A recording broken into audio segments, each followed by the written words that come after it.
বন্ধুরা সবাই কেমন আছে? আশা করি সবাই খুব ভালো আছে। আর দেখো আমি আবারও আজকে একটা ছোট্ট ভিডিও নিয়ে তোমাদের কাছে চলে এসেছি।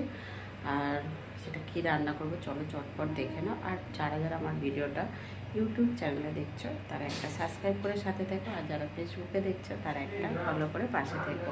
তো চলো আজকে আমি কী রান্না করছি সেটা ঝটপট দেখে নাও কেমন। তো চলো, এখানে দেখো কাতলা মাছ, আর কাতলা মাছের একটা বড় সাইজের বেশ মাথাও নিয়ে নিয়েছি। মাথাটা আর আজকে অন্যরকমভাবে কিছু রান্না করবো না, একসাথেই মাছ আর মাথা দিয়ে রান্না করে নেব। তো এখানে দেখো মাছের নুন হলুদ দিয়ে দিয়েছি, ভালো করে পরিষ্কার করে আগে ধুয়ে নিয়ে করে নিয়েছি। নুন হলুদ মাখিয়ে নিয়েছি, বেশ 20 থেকে 25 মিনিট ধরে নুন হলুদটা মাখিয়ে রেখেছিলাম।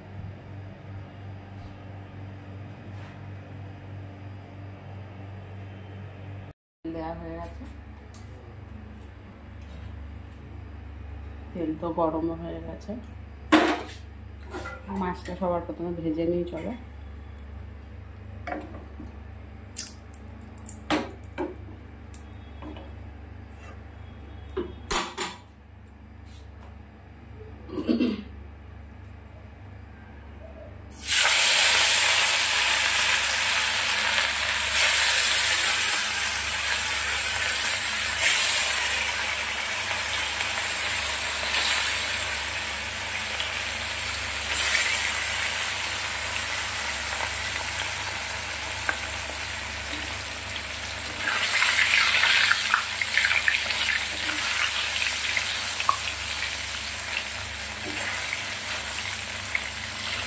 চলো মাছটা ভেজে নিই।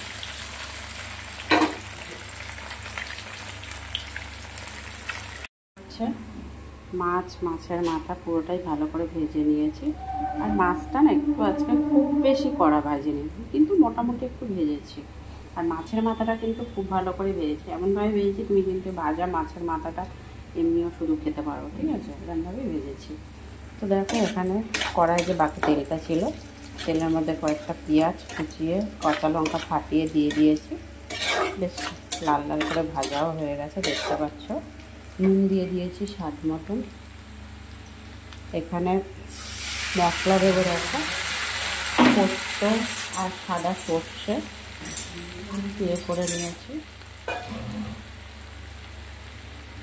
পেস্ট করে নিয়েছি, দিয়ে দিয়েছি।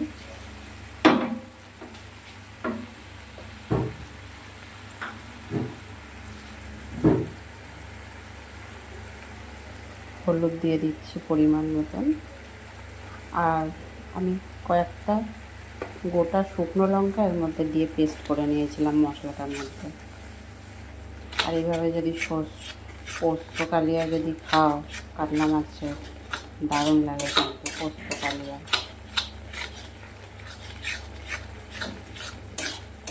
এবার কিছু সময় মশলাটা কষিয়ে নেব।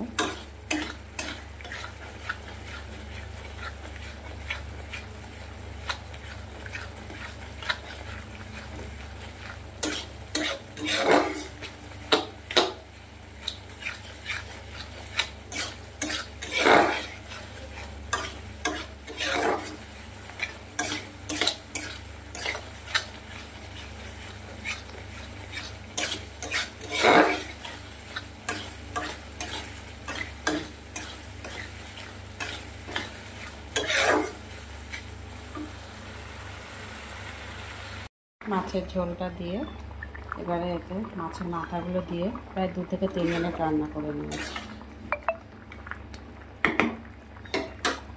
বাকি যে মাছগুলো দিয়ে দিচ্ছি।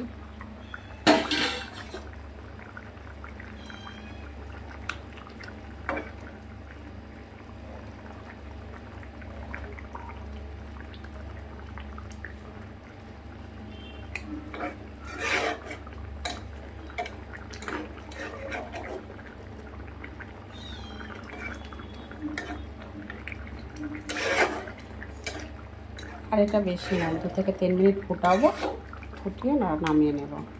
তো বন্ধুরা, কে কোথা থেকে আমার ভিডিওটা দেখছো অবশ্যই ভালো লাগলে লাইক কমেন্ট শেয়ার করে দিও। যারা ইউটিউব চ্যানেল দেখছো একটা সাবস্ক্রাইব করে পাশে থেকো, আর ফেসবুকে যারা দেখছো একটা ফলো করে সাথে থেকো। সবাই ভালো থেকো, সুস্থ থেকো। ভিডিওটা বেশি বড় করছি না, এখানেই শেষ করছি। আবার পরে দেখা হবে কোনো একটা ছোট্ট ভিডিও নিয়ে। টাটা সবাইকে। আমার পরিবারের সবাই ভালো থেকো, সুস্থ থেকো। আবার পরে দেখা হবে কেমন, ছোট্ট কোনো একটা ভিডিও নিয়ে। পাশে থেকো, সবাই সাথে থেকো। চলো টাটা সবাইকে।